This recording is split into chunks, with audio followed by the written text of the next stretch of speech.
What's going on, guys? Welcome back to Grey Talks Chelsea. It's another preview coming at you, and it's time for Crystal Palace at home, under the lights, Monday night football.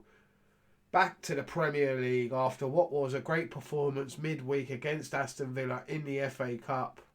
And we're in the final of the League Cup, but we've got to separate our cup form this season from our league form. It has to be said. We're a completely different side, and that can happen.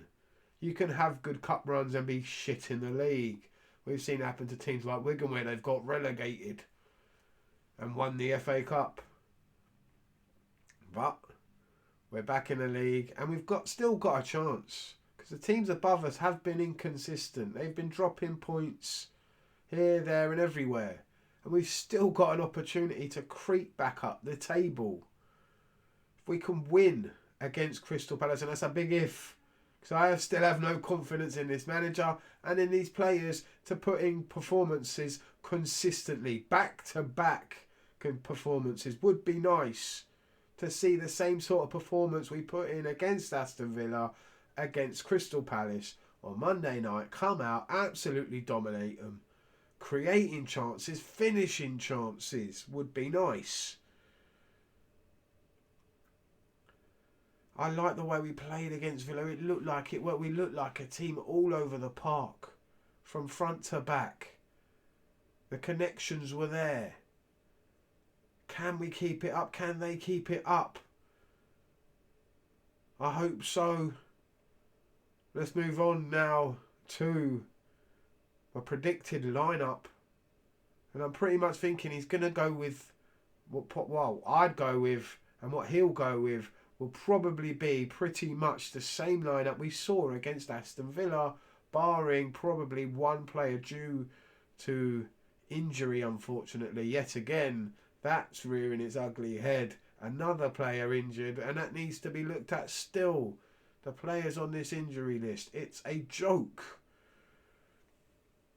But let's start in goal, of course. We do know that Robert Sanchez is back, but who cares? We know who our number one is. There's no doubt. There's no question. There's no query on who is our number one. Who is the number one between the sticks at Chelsea? Who's the goalkeeper? Has to be Jordi Petrovic in goal.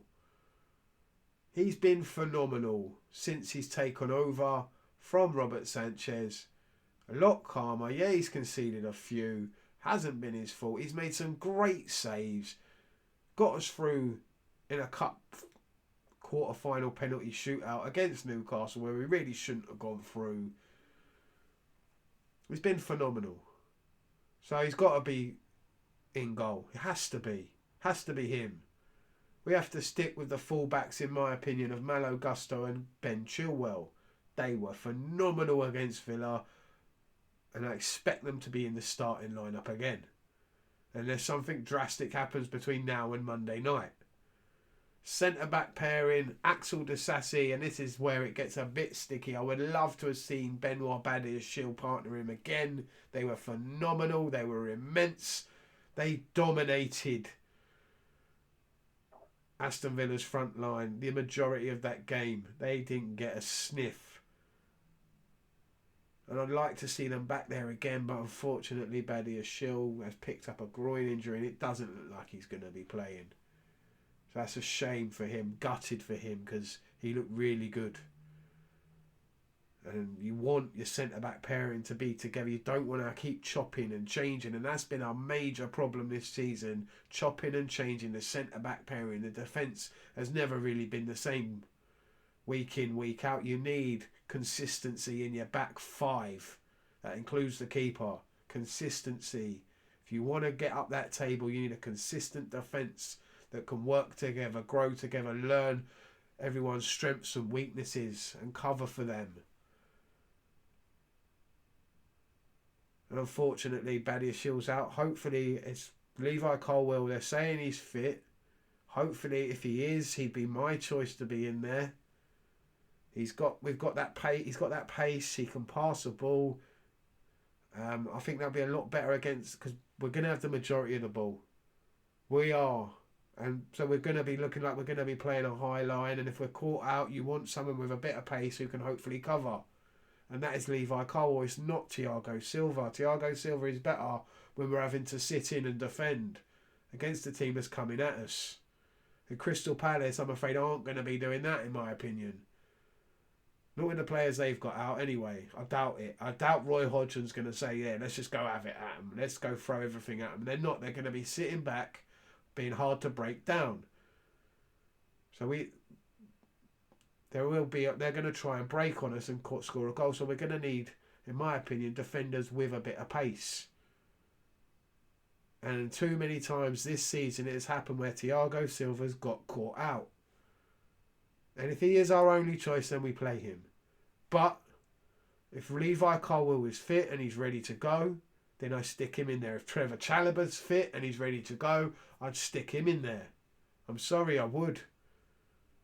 This is Crystal Palace at the end of the day. I don't think we really need to risk Thiago Silva in a game like this. We shouldn't have to risk Thiago Silva. No offence to Crystal Palace, but we shouldn't have to risk him.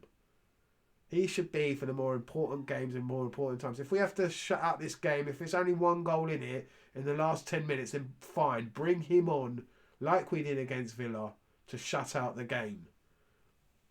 Makes a lot more sense using him wisely.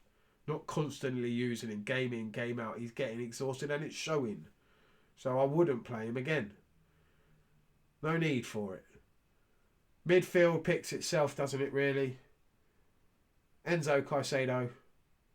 They were a team, they were a unit. They worked as one against Aston Villa. And that's what we've been hoping for. That's what we've been waiting to see all season long. Those two working together as a unit. And it was beautiful to watch. It was absolutely beautiful. And I can't wait to see it again. And I hope we see it on Monday night. That they dominate possession, dominate the game. Don't let Crystal Palace out of their half. Working as a unit, not one wandering off, leaving the other one isolated. That performance against Villa shows us that they can do it. So I want to see it more on a consistent basis now. You've proven you can do it. Now do it again. Against lesser, let's have it a lesser opponent at home. Those two in there. Now we move forward a little bit. Do we stick or do we twist? This is Crystal Palace. Do we really need Conor Gallagher in there as well? I don't think so. Conor Gallagher had a great game against Aston Villa. Again, it's about picking the team to suit the team you're playing. They're going to be sitting in. They really are. So we need more creative players going forward, in my opinion. And Conor Gallagher is not that. So in my opinion, this is a game where we stick Cole Palmer in the 10 and let him see if he can do any damage. It'd be between him, in my opinion, and maybe even Carney Chukwuemeka. I wouldn't be unhappy to see him in there either. And Cole Palmer out on the right. But I thought Noni Madueke had a great game against Aston Villa. He caused them all sorts of problems going forward.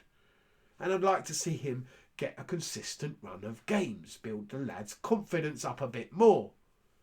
Because he is obviously a confidence player. So put him in there, out wide on the right, and let's see what he can do again. I reckon he can cause a team like Crystal Palace, no offence, some problems. Out on the left, picks himself, doesn't he? He really does. There's no question about who's on the left-hand side. Nicholas Jackson. Phenomenal. Yeah, he can drift in and drift out, and I don't mind them switching places a couple of times during the game, but Nicholas Jackson out on that left-hand side, so much better than playing as a striker. Like Poch said, with his back to the goal, he's not that great. When he's facing players and he's running at players, that's when he's dangerous. That's when he causes problems. Makes the defender answer questions. Makes him have to do something, make an action, make a move. We don't have that in some of our wingers. Some of our more expensive wingers. More experienced wingers. In Gillette. And the other one that cost 80 million and has butterflies tattooed on his neck. Somehow Nicholas Jackson's come back and he's got straight back into the first team. He was phenomenal against Aston Villa and he's in my team. Up top, this is where I don't like it because we need a striker and we don't have one. So he's going to have to play that role until we get someone up there he can play off of. He's our main goal threat. There's no doubt about it. He needs to be in this team. He can switch around with other players and they can float around with Cole Palmer, with Noni, with Jackson. It has to be right in there, up top. Our number 9 for this game has to be Christopher Nkunku. We need goals, we need threat, we need quality. And he is that. He is our best player going forward, no doubt about it. Bar maybe Cole Palmer. And I can't have Cole Palmer in the 9 again. I would like to see a relationship built between Nkunku and Cole Palmer. That would be nice. So let's get that rocking, shall we? Let's get that cooking. What do you think about that lineup, everyone? Let me know down below. Thanks for watching. My score prediction for this game, it's got to be a win. No excuses. Even before the old cup game against Aston Villa, like I said, though, cup form is completely different to league form. Let's have that right.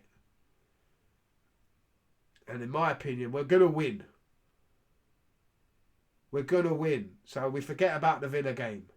Even before that, we should be beating Crystal Palace.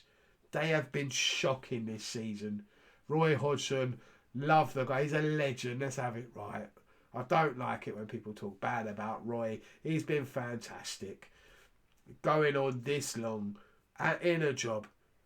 Doesn't want to retire. His wife must not want him around the house. He must wind her up something chronically. He keeps coming back to football. Telling him, just get out the house, Roy.